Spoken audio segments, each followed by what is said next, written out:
Hey guys, girls, and now by Palace SMI. There we got the main part of the story, where the potion class story. So you guys enjoy the Harry Potter X Fred and X Male Todoroki Dumbledore Reader X George. And this story is in class the potion class just before lunch. Hope you guys enjoy. Toy was sitting in Professor Snape's classroom in potions, minding his own business with the students. Wonder when Professor Snape comes, one of the ravenclaw students asked. He was probably coming in late, right, Toy? The other student with their dear asked. Yeah, Snape usually comes in late, probably deal with Harry and the Golden Trio members. Toy said, sitting down, looking through his book of potions. Friend George said, one end of Toy. You know, Tony, you're like always knowing what the Snape's doing. Fred said, kissing Toy's cheek. Yeah, what Fred said, George said, kissing Toy's other cheek. Guys, stop falling in love with each other, the Slytherin best friend Toy said. Thanks, Owen, Tony said, high-fiving Owen across from him. No problem, dude, Owen said, getting pretty pumped for potions class. Owen? Yeah? Owen said, looking at Toy. If I were to mess up a potion, would you take the potion and run for it? Am I saying, yeah, I would, Owen said, smiling. Zoe and Owen have been friends since the first year in Hogwarts.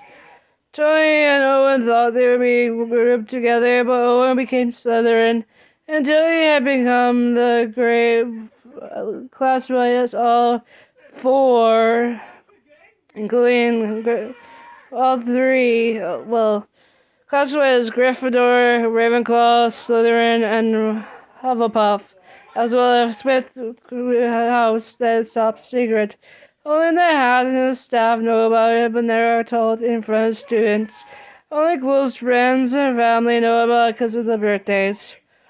Tony looked at Owen looked at him and gave him a thumbs up. Don't worry, if anything happens, Owen smiled. I'll protect you, Owen smiled again. Tony looked around and heard the door slam open, curtains started to close. Looks like Snape's here, Owen whispered. The Hufflepuff sighed. Fred whispered back. Yeah, dude, I can sense the darkness with him. Tony's other friend, Jackson, whispered back. Jackson, shh. The Ravenclaw friend whispered back. Colton was help with Ravenclaw, but Tony knew about Colton, being friends with him as well. Colton, don't worry, it's not like he's going to stay for our table. Oh, hi, Dad, Tony said, looking to the side of Colton to see an angry Snape. What are you 4 or 5 doing? When Kate and Colton, Tony, Owen, and Jacob. And then we're looking at the 5th member, which was the Gryffindor, which was Reese. Nothing, Dad, Reese, Tony said, indicating that Reese was still asleep. Reese, wake up, Snape said, giving the tap on the table. Reese inched his head up, saying, I'm awake. Looking at the table, looking at Snape. Oh, hi, Professor, Reese said, watching us both. Fred and George snicker. What? I didn't get much sleep because of you two.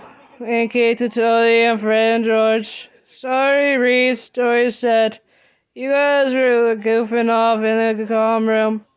And if you mean try and watch Tori read a chapter in Murder, she wrote without getting giddy about it, yeah, it's kind of funny. I know, it's awesome watching as she figures out the killer. George commented, with all of you quitting and continue on with class, Owen told you, as your father, I prefer you wear your headset in case something happens. You mean my ear, Mom says I like to call them headsets. Yes, I prefer you do that. I don't need you to get your ears blown up. Yes, father, Toy said, smiling. Snape walked back to the front of the class. Alright, students, time for potions. Snape indicated, watching as every student got excited. The group trio of 7 smiled at each other. What?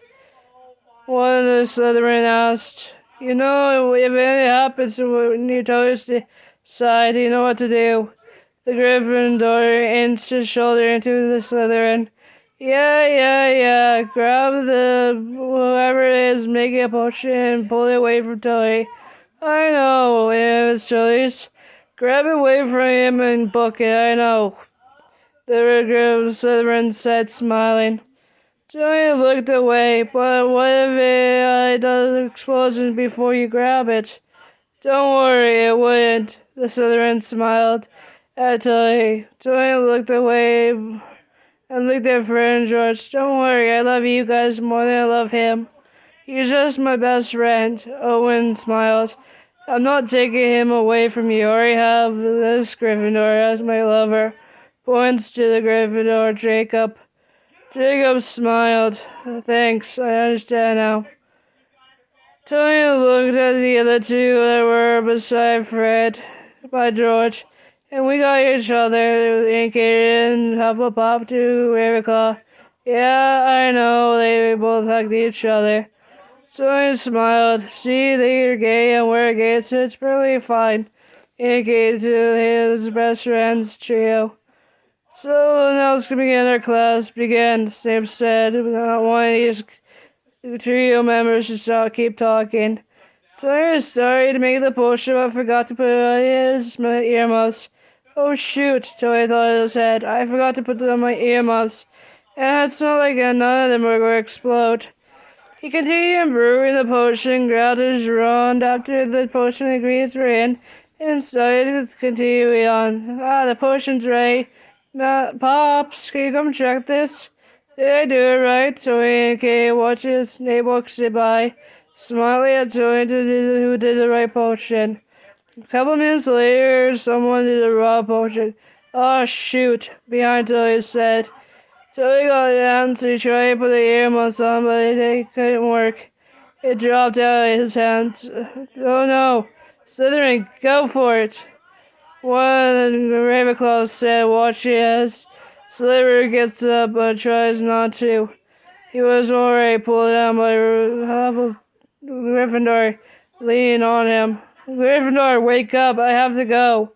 Slytherin said, watching as Gryffindor was fast asleep. I'm sorry, I can't get there in time. 3, 2, 1, Toy counted out. Just then there was a big explosion from the potion behind Toy's head. And then there was a ringing in Toy's ears. Tony, can you hear me? Snape asked. When the cloud dissipated, Toy was covering his ears, but nothing could be seen. Blood dripped from Toy's earlobes. Toy, can you hear me? Snape said again. Toy shook his head, saying no. Snape looked at both George and Fred. Take him to the recovery room. Tell them to get him patched up. And find a way to heal him. While I talk to the student behind Toy. For Joe, Snape said, watching as the student shivers in fear. And looks at Gryffindor, and I'm going to deal with him later. Gryffindor woke up immediately getting spooked for the explosion, knowing that he Slytherin wasn't in time to catch the boiling kettle. I did again, boiling cauldron in time. I did again, didn't I? Gryffindor asked to Slytherin. Yeah, now Toy's injured. This time he is? Oh no, did he have his earmuffs? Not this time, Slytherin said to Gryffindor. Gryffindor, now getting upset, looked at Toy, getting dragged out by Fred and George, who kept mumbling him, trying to get him to follow, but Toy kept going the wrong way. It's this way, Toy, Fred said, indicating to the door in the back. Toy followed Fred, and George was at the back, making sure he could follow Fred. Even though his glasses were alright, his ears were bleeding. for Weasley. It's okay, Tully, Fred said, looking down at the blood-stained floor.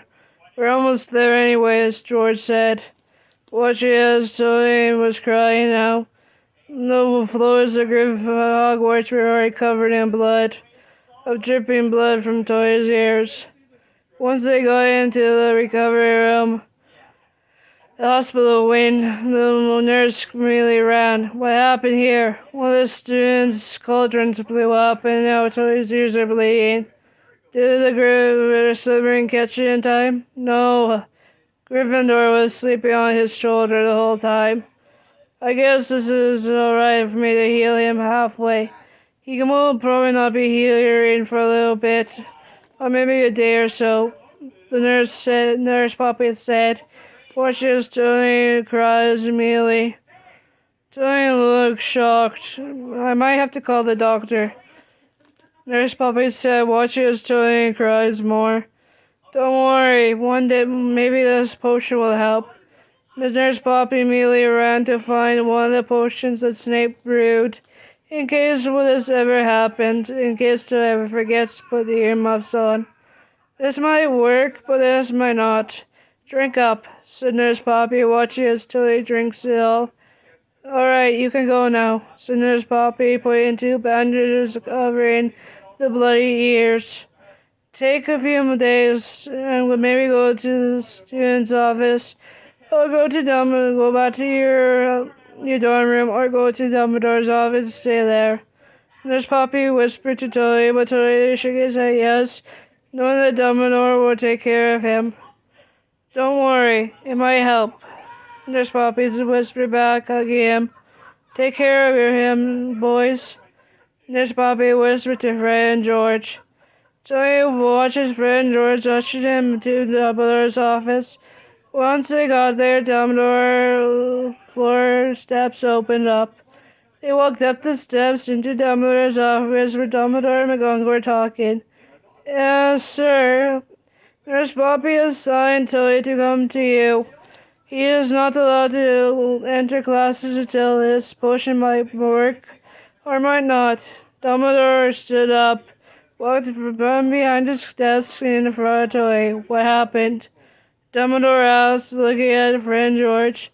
A potion cauldron blew up, and Tully's ears were eardrums blew. I'll call the doctor. Mr. Poppy is already on it, Fred said, looking at Mr. McGonagall, who cried. Don't worry, he'll be fine if the potion worked. McGonagall smiled and looked at Dumbledore, going up and hugging him. Don't worry, I'll keep an eye on you, Dumbledore whispered, and used sign language to tell him that. Tony shook his head and sat down at the desk. Watching Dumbledore do the same, McGonagall went to do something. Fred and George went back to class. Wonder what happens next. Peace out here, squad.